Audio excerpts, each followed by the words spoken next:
Eccoci qua insieme. Allora, vi presento i nostri interlocutori di questa serata. Patrizio Bertin, Presidente Confcommercio Veneto, Buonasera. Ascom Confcommercio Padova. Grazie di essere qui con Grazie a noi. voi. Luca Montagnin, Presidente CNA Artigiani Padova. Grazie Buonasera. anche a lei. Carlo Valerio, Presidente Confapi. Ben arrivato anche a lei. Grazie. Roberto Boschetto, Presidente Confartigianato del Veneto, Confartigianato Imprese Padova. Quindi avete questa duplice versione. Tra l'altro Padova Buonasera non a è tutti. ben arrivato anche a lei. Non è casuale perché comunque è un centro molto particolare dove ci sono una serie di realtà molto interessanti e produttive e quindi rappresenta con delle diversità del caso un po' tutto il territorio nostro regionale.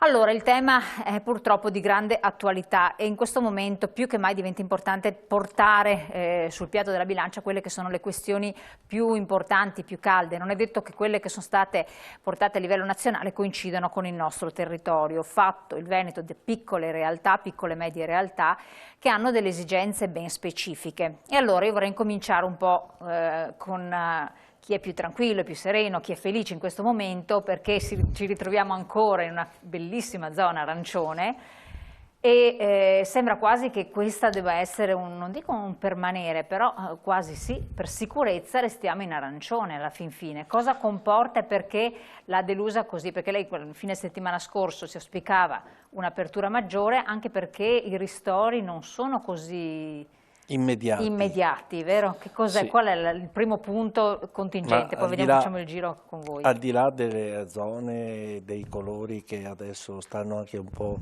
mischiando i colori, la mia preoccupazione va perché le imprese sono rimaste senza ossigeno. Ormai diventa una cosa molto seria, se prima era seria adesso è molto seria. Non è percepita forse questa serietà No, della situazione? allora sì, perché? Perché noi abbiamo anche quell'umiltà di tenerci dentro i problemi. Non dire E niente. questo, ecco sì, perché pensiamo siamo sempre imprenditori, l'imprenditore vede sempre il bicchiere mezzo pieno, però adesso io percepisco dai miei associati che c'è un serio problema di liquidità, di soldi, ma anche proprio di equilibri familiari. Qui si sta sgretolando un paese.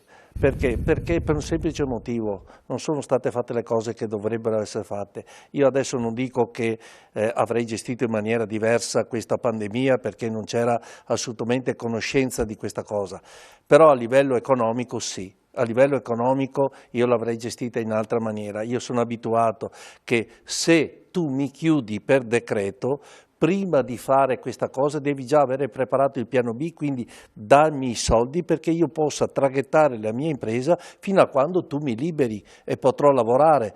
In questo senso noi che siamo chiusi da Natale e anche da prima, parliamo degli ultimi ristori perché sennò andiamo troppo indietro, gli ultimi ristori hanno decretato di chiudere per Natale e continuiamo a essere chiusi, sì.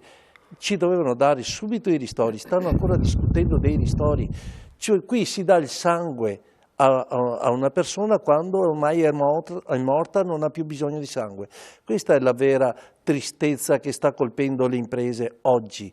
Non c'è più tempo da perdere e invece vedo che lì a Roma tempo da perdere ne hanno parecchio. Delusione per quel che sta succedendo oppure al governo questa situazione che non ci si aspettava però è stata di fatto provocata, ci troviamo dentro, ci sarà il Conte Ter, immaginiamo insomma, ma sì, ma siamo delusi, abituati, questo è un paese non... provvisorio, questo non è un paese stabile, questo è un paese provvisorio, siamo abituati, vediamo che Volta Gabbana, che dice, la che politica da fanno una parte la e l'economia dall'altra. La politica ormai ci ha vaccinato per essere tolleranti con questa gente qua, perché adesso io sono veramente arrabbiato con questa situazione qua, ma sono arrabbiato con la politica, non faccio questioni ideologiche, io dico che un paese deve essere governato e per governare bisogna avere la consapevolezza di cosa si deve fare su un paese, per farlo crescere, per creare benessere, per creare tutta quella socialità che serve.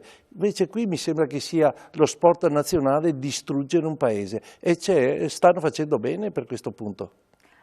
Per voi, Presidente CNA, qual è la situazione attuale? Come la state affrontando? La situazione, come diceva anche prima Patrizio, è una situazione difficile per le aziende, sia per il commercio sia per gli artigiani, per tutti credo, perché la pandemia ha dimostrato che chi viene colpito tutto quanto il sistema, non solo l'albergo o il negozio o la bottega dell'artigiano.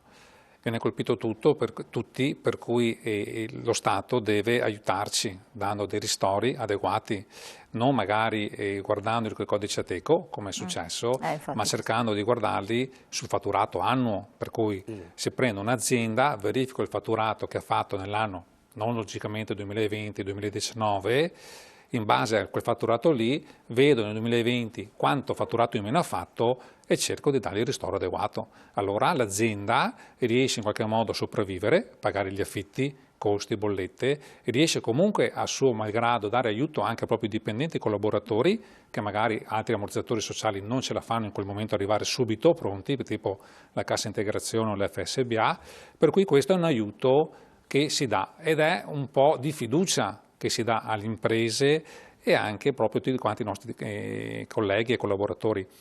Ecco, oggi manca la fiducia, per noi imprenditori manca proprio la fiducia, manca quel modo di vedere, quel punto di vista e dire beh dai, bicchiere mezzo pieno, però andiamo avanti perché un po' di fiducia c'è, no? E invece ogni volta vediamo che c'è sempre un problema, c'è sempre un litigio e non si costruisce niente di buono, no? E noi siamo stanchi. Io credo che ormai arriviamo con la lingua fuori tutti quanti, ma non solo come imprenditori, come padri di famiglia, come mariti, come papà, perché anche i ragazzi a casa da scuola hanno i loro problemi e per cui credo che oggi più che mai ci sia necessità di avere risposte e fiducia e ripresa subito, questo assolutamente. Tra l'altro come CNA, certo a livello territoriale ci sono altre realtà, però in ogni caso vi riguarda, c'è il settore moda. Abbiamo ricevuto anche dei solleciti via mail di parlarne, certo. Dopo parleremo anche con il Presidente Boschetto, che sta soffrendo tantissimo perché viene da un anno estremamente difficile e rischia tanto perché questo è il mondo dell'export e da questo punto di vista è necessariamente bloccato, per cui c'è anche questo indotto qui che non è di poco conto. Noi vivevamo turismo e moda, comunque sono due fattori di core business per il nostro Paese. Certo, purtroppo come dicevo si rischia tutti perché negozi chiusi, centri commerciali chiusi o comunque negozi di abbigliamento chiusi, la moda non si muove. Sono stati chiusi negozi che all'interno avevano ancora il cambio stagionale invernale, estivo e quello se lo trovano comunque gli imprenditori, perché per me sono imprenditori tutti a doverlo pagare perché se non ha venduto. Ma anche le tasse su questo. Certo, continuare a pagare affitti, continuare a pagare stipendi.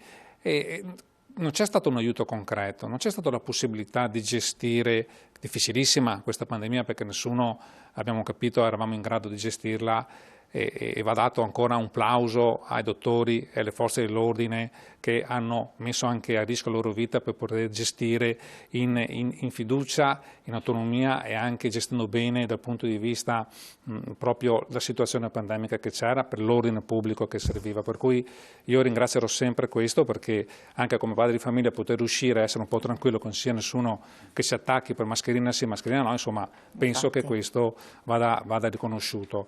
Però se questo va riconosciuto anche la moda, che è stato un grande problema, chiuso negozi per tanto tempo, vestiti in abbandono e sempre le imprese sempre più in difficoltà. Noi come associazione, ma anche con le altre associazioni in accordo, stiamo segnando questo problema. Infatti importante. Dopo vediamo appunto l'accordo, anche perché trovare un accordo tra più associazioni diventa un po' strategico. Prima non chiede agli industriali, poi torniamo a Confartigianato che ci sono diverse questioni che avete sul groppo, diciamo in gola da tirar fuori. Gli industriali a livello nazionale di Confindustria si sono posti in modo molto duro e netto, ci sono delle priorità, ci sono dei punti cardine che devono essere affrontati per arrivare ad ottenere questi benedetti fondi. Sul territorio come vi ponete? Condividete la posizione oppure c'è qualcos'altro? Allora diciamo che Confapi, che è un'associazione di categoria, in realtà ha parecchie categorie al suo interno, ma in questa parte del territorio nazionale è quasi tutta manifattura. Inoltre è una manifattura tecnica con mercati parecchio rivolti all'estero, per cui le aziende che erano abituate a produrre e esportare all'estero e che hanno continuato a lavorare perché per prime con grande impegno si sono dotate di tutti gli strumenti di sicurezza, chiuderanno l'anno male, ma la media sarà dal 10 al 15% di riduzione, mentre i settori che sono rappresentati qua oggi sono in una situazione completamente diversa.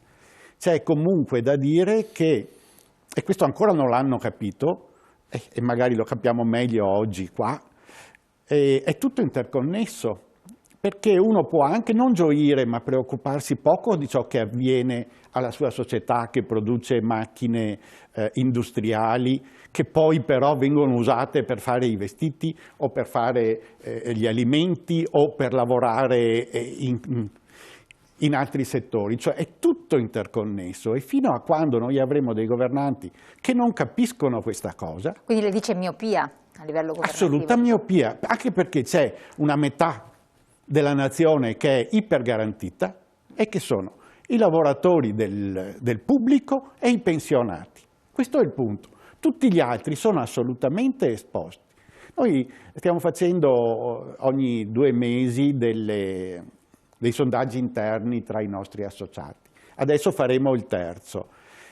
Fortunatamente quelli che avevamo interpellato all'inizio della primavera l'anno scorso, al secondo questionario hanno risposto tutti. E questa è una buona notizia, nel senso che sono ancora là. Però la situazione è difficile e tesa di sicuro. Il giudizio e la valutazione sull'operato di questo governo, ma soprattutto di questo Parlamento, è desolante. Perché noi abbiamo un Parlamento... Vi aspettavate qualcosa di più? Un intervento più purtroppo i segnali precedenti non davano un granché di speranza, perché questo è un Parlamento delegittimato da se stesso. Nel momento in cui il Parlamento ha deciso che il prossimo non sarà fatto delle stesse persone anche numericamente e ci auguriamo soprattutto non personalmente, non è legittimato. Quello che noi ci aspetteremo da questi parlamentari è che deponessero le casacche che hanno indossato e tutti insieme, 900 quanti sono, dicessero da domani questioni personali, questo non mi piace, quell'altro no, io ho categorie da difendere, vengono cancellate, si fa un periodo nel quale tutti insieme cercheremo delle soluzioni, individueremo dei tecnici e della gente competente che possa governare col nostro appoggio e il nostro controllo, ma lasciando perdere l'obiettivo elettorale che tutti in qualche modo si aspettano, qualcuno con terrore, altri con aspettative. Perché? Diciamo le cose come stanno. Questo è il governo Conte 2, ma prima era nato un governo Conte 1 assolutamente innaturale, costituito dalla parte politica che adesso è quella che urla di più. Allora, questa legislatura è un disastro, perché è nata su una legge elettorale assurda, che cercava di ricostruire chissà quali equilibri, che ha generato il caos assoluto e gli eletti in alcuni casi non sapevano neanche di essere candidati, cioè voglio dire, noi abbiamo un Parlamento di persone che sono là a volte per caso e hanno dimostrato con chiarezza nel loro operato che non hanno ancora capito che le cose da fare sono altre. Mi scusi, noi stiamo assumendo in parte debiti per i prossimi 30 anni. Noi che pagheranno i nostri figli che non sono garantiti per niente. Questi 30 anni dovranno essere il tempo di sviluppo di tutti i piani di sviluppo del governo di adesso e di quelli che verranno. Se non c'è questa visione lunga, non ci siamo. E per fare questo bisognerà fare le riforme, perché è inutile che noi sistemiamo tutta la questione digitale e poi non abbiamo riforme per cui tutta la parte pubblica continuerà a complicare le cose.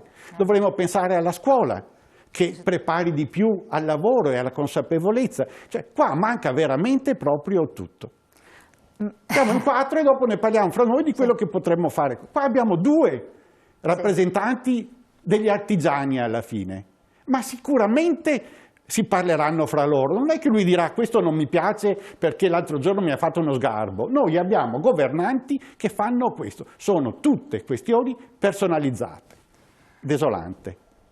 Come la vede? Desolante, anche sotto il profilo, qua stiamo toccando gli aspetti politici, poi appunto sentirò che Bertico ha già accennato alla questione. Lei, Presidente, io penso, oltre dopo vedremo anche le proposte, sì, che cosa non vi va in modo particolare? Io penso che sia chiaro un po' a tutti che in Italia abbiamo il problema negli ultimi anni di una classe politica che non è preparata, cioè non sa rappresentare i cittadini e quindi le esigenze dei cittadini. Per cittadini si parte dal livello della famiglia per arrivare soprattutto alla parte economica, che vuol dire le imprese.